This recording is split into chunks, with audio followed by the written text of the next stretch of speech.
ഈശ്വമിശിഹായ്ക്ക് സ്തുതിയായിരിക്കട്ടെ. തെനാക്ക് ആണ്ടുവട്ടത്തിൽ 23-ാമത്തെ ആഴ്ചയിലെ വെള്ളിയാഴ്ച, ലൂക്കായുടെ സുവിശേഷം 6-ാം അധ്യായം 39 മുതൽ 42 വരെയുള്ള വാക്യങ്ങൾ. അന്യരെ വിധിക്കരുത് എന്ന തലക്കെട്ടോടുകൂടിയാണ് ഈ ഭാഗം നമ്മൾ വായിക്കുന്നത്. ഈ ഭാഗത്ത് വളരെ വ്യക്തമായിട്ടും ഈശോ നമ്മളോട് പറയുന്നൊരു കാര്യമുണ്ട്: മറ്റുള്ളവരെ വിധിക്കരുത്.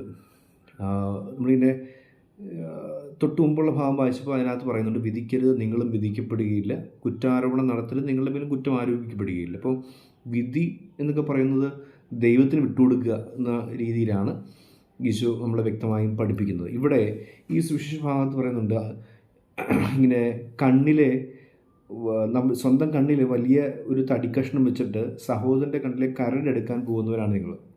നമുക്കൊരുപാട് കുറവുകളുണ്ട്. നമ്മുടെയൊക്കെ കുറവുകൾ മറച്ചു പിടിച്ചിട്ട് മറ്റൊരാളുടെ കുറ്റം ശ്രദ്ധിക്കുക എന്നുള്ളതാണ് എപ്പോഴും നടക്കുന്നൊരു വിഷയം.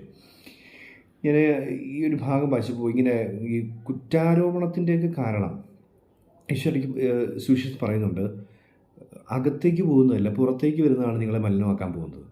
ഇങ്ങനെ നമ്മളെ മലിനപ്പെടുത്തുന്ന പുറത്തേക്ക് വരുന്ന കാര്യങ്ങളിൽ വളരെ പ്രധാനപ്പെട്ട ഒന്നാണ് ഈ കുറ്റാരോപണം എന്ന് പറയുന്നത്, അല്ലെങ്കിൽ ഈ പറയുന്ന ദൂഷണം എന്ന് പറയുന്നത്. നമ്മളിപ്പോൾ ഒരു വളരെ ഒബ്ജക്റ്റീവായിട്ടൊരു ഒരു കാര്യം കണ്ടിട്ട് അതിൻ്റെ തെറ്റുകുറ്റങ്ങൾ സംസാരിക്കുന്നതിനെക്കുറിച്ചല്ല, നമ്മൾ നമ്മുടേതായ രീതിയിൽ തന്നെ വ്യാഖ്യാനിച്ച് അല്ലെങ്കിൽ കുറ്റം ആരോപിക്കാൻ വേണ്ടി തന്നെ നമ്മൾ പറയുന്ന കാര്യങ്ങളെക്കുറിച്ചാണ് ഈ പറയുന്നത്.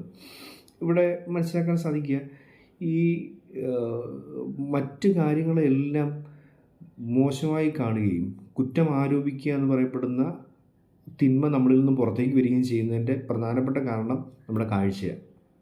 ഞാൻ ഈ ഭാഗം, കാഴ്ച എന്ന് പറയുമ്പോൾ കാഴ്ചപ്പാട്, ഈ ഭാഗം വായിച്ചപ്പോഴത്തേക്ക് പെട്ടെന്ന് മനസ്സിലേക്ക് വന്നതൊരു സിനിമയിലൊരു രംഗമാണ്. മോഹൻകുമാർ ഫാൻസ് എന്ന് പറഞ്ഞൊരു സിനിമ, എനിക്കൊന്നും അത്ര ശ്രദ്ധിക്കപ്പെട്ടില്ലെങ്കിലും നല്ലൊരു സിനിമയാണത്. അതിനകത്ത് ഒരു സിനിമ നിർമ്മിക്കുന്നതും അതിലൊരു വളരെ ഡെഡിക്കേറ്റഡ് ആയിട്ടുള്ളൊരു നടൻ്റെ ജീവിതവുമായിട്ടൊക്കെ ബന്ധപ്പെട്ട് അവതരിപ്പിച്ചിരിക്കുന്ന സിനിമയുടെ കഥയൊക്കെ പറയുന്ന സിനിമയാണത്. അതിൽ ഒരു സൂപ്പർ സ്റ്റാർ ഷൂട്ടിംഗ് ലൊക്കേഷനിൽ ഇരിക്കുകയാണ്. എന്നിട്ട് അയാൾ അഭിനയിച്ച രംഗം ഷൂട്ട് ചെയ്ത വിഷ്വൽസ് ഈ മോണിറ്ററിൽ കണ്ടുകൊണ്ടിരിക്കുക. അപ്പോൾ അയാൾ പറയുകയാണ്, ബ്രൈറ്റ്നസ് പോരാ, കുറച്ചുകൂടെ വെട്ടം വേണം, ഇതിങ്ങനെ ഇരുണ്ട് കിടക്കുകയാണല്ലോ, ഭയങ്കരമായിട്ട് ഇരുണ്ട് കിടക്കുന്നു. അപ്പോൾ അയാൾ ബ്രൈറ്റ്നസ് കൂട്ടാൻ പറയുന്നു. അപ്പം അതിൻ്റെ അതിൻ്റെ ക്യാമറമാനും അതിൻ്റെ ടെക്നീഷ്യൻ ബ്രൈറ്റ്നസ് കൂട്ടുന്നു. നീ പോരാ, ഇനിയും കൂട്ടണം. വളരെ റഫായിട്ടൊക്കെ സംസാരിക്കുന്നുണ്ട്.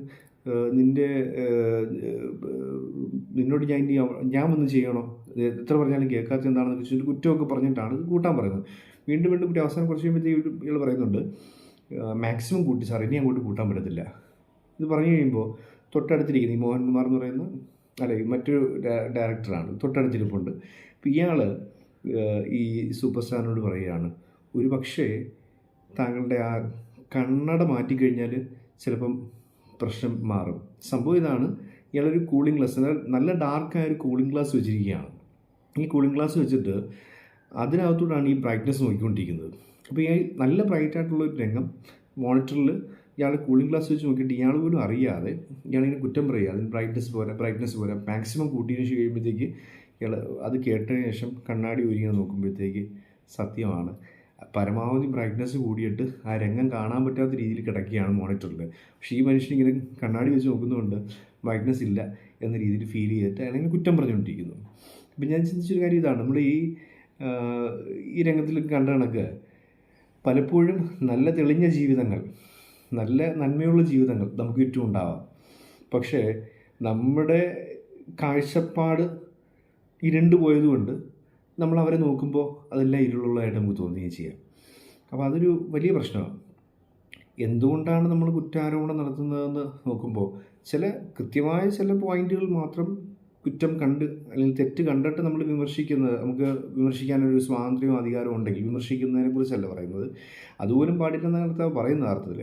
പക്ഷേ കാണുന്ന എല്ലാ കാര്യങ്ങളിലും കുറ്റം, എല്ലാ മനുഷ്യരിലും കുറ്റം എന്ന രീതിയിൽ നമ്മൾ പറയാൻ കാരണം നമ്മുടെ കണ്ണടകളാണ് പലപ്പോഴും പ്രശ്നമെന്ന് നമ്മൾ തിരിച്ചറിയാതെ പോകുന്നുണ്ട്. കണ്ണടയാണ് പ്രശ്നമെന്ന് തിരിച്ചറിയുക, അതായത് വളരെ ഡാർക്കായൊരു കണ്ണട വെച്ചിട്ട് നോക്കിക്കൊണ്ടിരിക്കുമ്പോഴത്തേക്ക് എല്ലാം ഡാർക്കായി നമുക്ക് ഫീൽ ചെയ്യുന്നു. ഇതാണ് പ്രശ്നം. ആ കണ്ണട മാറ്റുക, തെളിഞ്ഞ കാഴ്ചയും കാഴ്ചപ്പാടും ഉണ്ടാവട്ടെ.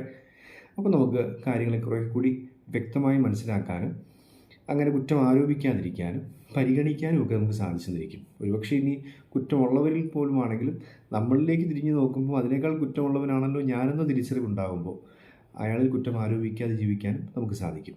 അല്ലെങ്കിൽ മറ്റൊരാളിൽ കുറ്റം കാണുമ്പോൾ എന്നിലെ കുറ്റം കണ്ടിട്ട് കരുണ കാണിക്കുന്ന കർത്താവിൻ്റെ അനന്തമായ സ്നേഹത്തെ ധ്യാനിക്കുന്നതിൻ്റെ പേരിൽ കുറ്റം ആരോപിക്കാതിരിക്കാൻ നമുക്ക് സാധിക്കുകയും ചെയ്യും. അപ്പോൾ ഈ കണ്ണടകളാണ് പ്രശ്നമെന്നുള്ള ഒരു കാഴ്ചപ്പാട് നമ്മുടെ മനസ്സിലേക്ക് കൊണ്ടുവരാം. അതുകൊണ്ടാണ് എൻ്റെ കണ്ണിലെഴുതാൻ എന്നിൽ നിന്നും അഞ്ജന നീ വാങ്ങിക്കുക എന്ന് പറയുന്ന വചനഭാഗം നമുക്ക് ധ്യാനിക്കാം. കണ്ണിലെഴുതാൻ ദൈവം നമുക്ക് മേലെ നീട്ടുന്ന അഞ്ജനം എന്തെന്ന്, കണ്ണെഴുതാനുള്ള മഷി എന്തെന്ന് ചോദിച്ചാൽ അത് വചനം തന്നെയാണ്. വചനം കൊണ്ട് കണ്ണെഴുതി കാഴ്ച കൂടുതൽ തെളിഞ്ഞവരായി നമുക്ക് മാറാം.